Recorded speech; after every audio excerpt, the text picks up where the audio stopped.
Hello everyone, कैसे हैं आप सब। एक बार पुनः शिव कोचिंग क्लासेस पर स्वागत है। और क्लास 12 फिजिक्स एनसीईआरटी चैप्टर 7 चल रहा है, जिसमें आज का टॉपिक है अर्धपूर्ण चक्र में प्रत्यवर्ती धारा का औसत मान कितना होता है। इसके पहले जो हमने वीडियो अपलोड किया था उसमें बताया था कि एक पूर्ण चक्र में प्रत्यवर्ती धारा का औसत मान कितना होता है, और आज का टॉपिक है अर्धपूर्ण चक्र में प्रत्यवर्ती धारा का औसत मान कितना होता है। समझने की कोशिश करेंगे। प्रत्यवर्ती धारा किसे कहते हैं प्यारे बच्चों, तो आपको पता होना चाहिए जो समय के साथ जिसका दिशा और परिमाण दोनों बदलता रहता है उसे हम प्रत्यवर्ती धारा कहते हैं, जो कि सुरंग और गर्त के रूप में चलता है। अब समझिएगा, हम यदि आपसे कहें इसका आवर्तकाल कितना होता है प्यारे बच्चों, आवर्तकाल तो किसी भी परिपथ या किसी भी तरंग या यहाँ पर प्रत्यवर्ती धारा है तो एक पूर्ण चक्र में जो मतलब एक पूर्ण चक्र में जो समय लगता है, जैसे यहां से चला तो यहां तक आने एक चक्र इतना होता है, तो एक पूर्ण चक्र में जितना समय लगता है उसे हम क्या बोलेंगे, टी। ठीक है, उसे कहते हैं आवर्तकाल।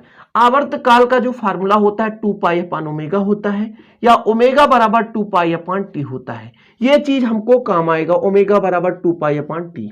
टी क्या है, आवर्तकाल है। टी क्या है, आवर्तकाल है। समझने की कोशिश करें, हम आपको क्या कह रहे हैं, टी क्या है, आवर्तकाल है। मतलब एक पूर्ण चक्र पूर्ण करने में जो समय लगता है उसे हम आवर्तकाल कहेंगे। लेकिन अर्धपूर्ण के लिए जो आवर्तकाल हो जाएगा वो टी हाफ हो जाएगा, मतलब टी/2 हो जाएगा।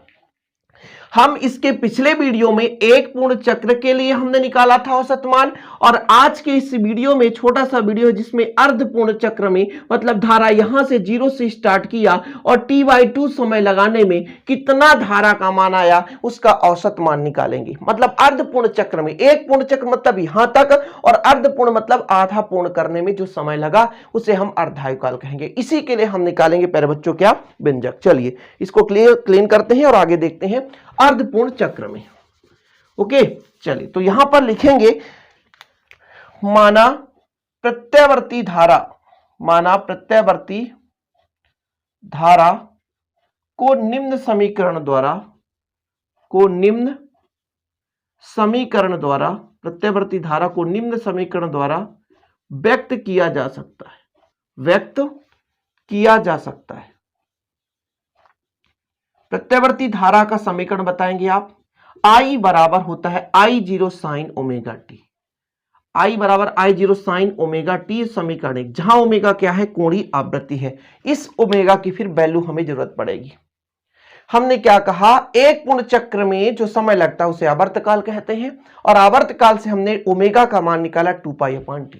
ये हमने पहले प्यारे बच्चों थोड़ा सा धारा का मान निकाले कि माना किसी क्षण प्रत्यवर्ती धारा को निम्न समीकरण द्वारा व्यक्त किया जा सकता है।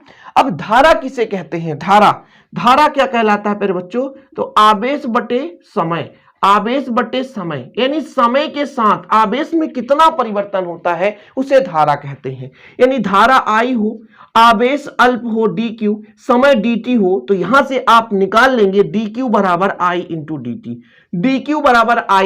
dt। ये फार्मूला क्यों बता रहा हूं, क्योंकि यदि मैं डायरेक्ट लिख दूंगा तो आपको समझ में नहीं आएगा। तो धारा बराबर आवेश बटे समय, तो धारा को I से रिप्रेजेंट करते हैं, आवेश को Q से रिप्रेजेंट करते हैं, समय को T से रिप्रेजेंट करते हैं। तो समय के साथ जो आवेश में परिवर्तन हो रहा है, आवेश में प्रवाह हो रहा है, उसे कहते हैं धारा। तो यहां dq का मान निकल कर आ गया प्यारे बच्चों। तो यदि हम आपसे कहें, यहां पर लिखेंगे थोड़ा सा, अल्प समय dt के लिए धारा का मान नियत रहता है, नियत हो तो dt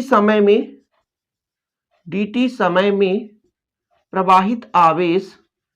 प्रवाहित आवेश कितना होगा प्यारे बच्चों, तो आप लिख सकते हैं dq बराबर I इंटू dt। जी हां, इसको आप समीकरण 2 दे सकते हैं। अभी मैंने निकाला dq बराबर I इंटू dt।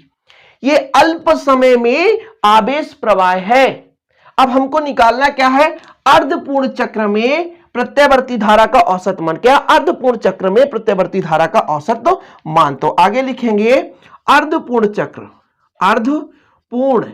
चक्र में प्रत्यावर्ती धारा, अर्धपूर्ण चक्र में प्रत्यावर्ती धारा का औसत मान एवरेज निकालना है। कैसे निकालेंगे, हमने क्या कहा, औसत मतलब आंकड़ों का योग बटे आंकड़ों की संख्या, मतलब t हाफ समय में कितना आवेश प्रवाह हुआ, तो आवेश प्रवाह इतना हो रहा I इंटू डी टी, कहां से कहां तक प्यारे बच्चों, 0 से t हाफ समय में, 0 से t हाफ समय में, और औसत के लिए जितना समय लगा उसका हम डिवाइड कर देंगे, जितना हमें समय लग रहा होता है t/2 उतना हम डिवाइड कर देंगे, मतलब t/2 समय में कितना धारा बह रहा होता है। चलिए वैल्यू पुट करिए, I का मान रखेंगे समीकरण 1 से, तो यहां पर हम 0 से t/2 करेंगे प्यारे बच्चों, I का मान रख दें I0 sine omega T D T, और नीचे t/2 हो गया।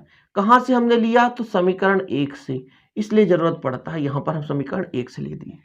देखिए 2 ऊपर जाएगा, 2 ऊपर चला गया, I0 बाहर आएगा, I0 बाहर ले लो, t है तो t रहने दो प्यारे बच्चों, 0 से t/2, और आपके पास बचा sine omega T D T, कितना बचा, sine omega T D T, sine omega T D T, omega क्या है, कोणीय आवृत्ति।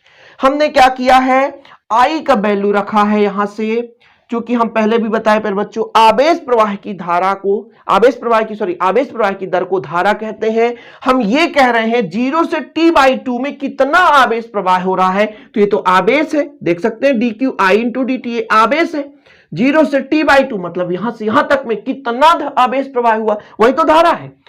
तो यहां पर हमने लिमिट लगा दिया 0 से t/2, और औसत निकालने के लिए जितना भी समय लग रहा है उसका हम डिवाइड करते हैं, तो t/2 हमने डिवाइड कर दिया।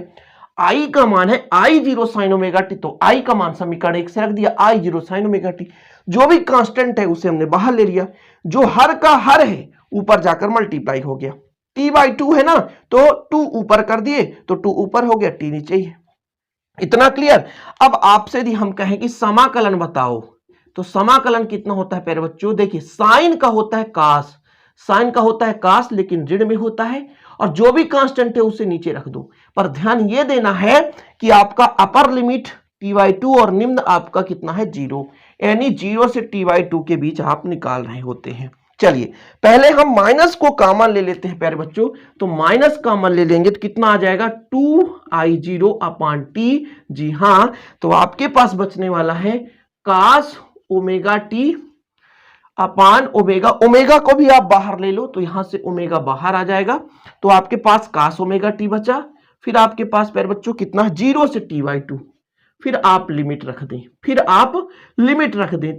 2I0 टी ओमेगा, लिमिट रखेंगे तो कास ओमेगा, फिर t/2 रखेंगे, माइनस फिर कास ओमेगा इंटू 0 रख दें। अब आगे देखें, यहां से यदि हम आपको कहें कि चूंकि ओमेगा बराबर कितना होता है, यहां देखिएगा थोड़ा सा, चूंकि ओमेगा बराबर होता है 2 पाई टी, क्योंकि ओमेगा बराबर कितना होता है 2 पाई टी, तो देखिएगा कितना आएगा वैल्यू, यहां पर 2 है तो 2 रहने दो, I0 तो I0, यहां हम रखेंगे t है तो t, ओमेगा का मान रखेंगे 2 पाई टी, जी हां 2 पाई टी कर दिए। यहां भी रखो प्यारे बच्चों, तो ये कास है, ठीक है, ओमेगा का मान रखेंगे 2 पाई टी, और ये t/2 है, इसको रहने दो, माइनस कास 0 तो कास 0 कर देते हैं, कोई दिक्कत नहीं, कास 0, इतना हो गया क्लियर। यहां से t कट जाएगा और 2 से 2 कट जाएगा, ठीक है, चलो, और यहां से 2 से 2 कट जाएगा और t से t कट जाएगा, तो कितना आ गया प्यारे बच्चों, तो यहां पर आपका आज रहा है 2 से 2 काट देते हैं, 2 से 2 ऑलरेडी था, चलिए, तो आपके पास माइनस I0 अपान पाई आ गया, ठीक है। फिर यहां पे कितना बच रहा है, यहां पर बच रहा है आपका कास, यहां पे पाई बच रहा है, कास पाई, और माइनस कास 0, ये कास 0 का मान होता है 1, कास 0 का मान कितना होता है 1, तो आगे देखें कितना आ गया, माइनस I0 अपान पाई, यहां भी -1, यहां भी -1, कुल मिलाकर कितना आएगा, -2 और माइनस प्लस 2I0 अपान पाई। जी हाँ, देखो चेक करो एक बार, क्या सही है, बिल्कुल सही, करेक्ट आंसर है प्यारे बच्चों 2I0 अपान पाई। तो इस प्रकार से कंप्लीट हो गया होगा, ठीक है। स्क्रीनशॉट आप ले लो कि एक अर्धपूर्ण चक्र में कितना आपका औसत मान आ रहा होता है, ठीक है। तो ये आपका अर्धपूर्ण चक्र का था। इसके पहले हमने एक पूर्ण चक्र में प्रत्यावर्ती धारा का औसत मान निकाले थे, जिसमें मान आया था 0। सेम व्यंजक है प्यारे बच्चों, केवल इसमें हमने टी हाफ लगा दिया हर जगह। यदि आप पिछला वीडियो देखें तो इस वीडियो में आपको किसी भी प्रकार से प्रॉब्लम नहीं हुआ होगा। और जो भी टॉपिक होते हैं, जो भी फैक्ट होता है, जो भी फार्मूला होता है, वो उसको मैं विधिवत बता देता हूं कि ओमेगा बराबर 2 पाई अपान टी कैसे आ गया।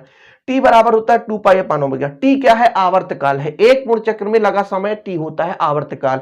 टी हाफ हो गया मतलब अर्ध पूर्ण चक्र में। तो स्क्रीनशॉट आप ले सकते हैं। ठीक है, उम्मीद करता हूं कि आज का वीडियो आपको समझ में आया होगा, और समझ में तो प्लीज लाइक करें, दोस्तों के साथ शेयर करें। इसी प्रकार हम आपके लिए वीडियो लाते रहते हैं, इसलिए आप लोग इस चैनल को सब्सक्राइब कर लें। ठीक है, मिलते हैं अगले वीडियो के साथ, तब तक के लिए जय हिंद, वंदे मातरम।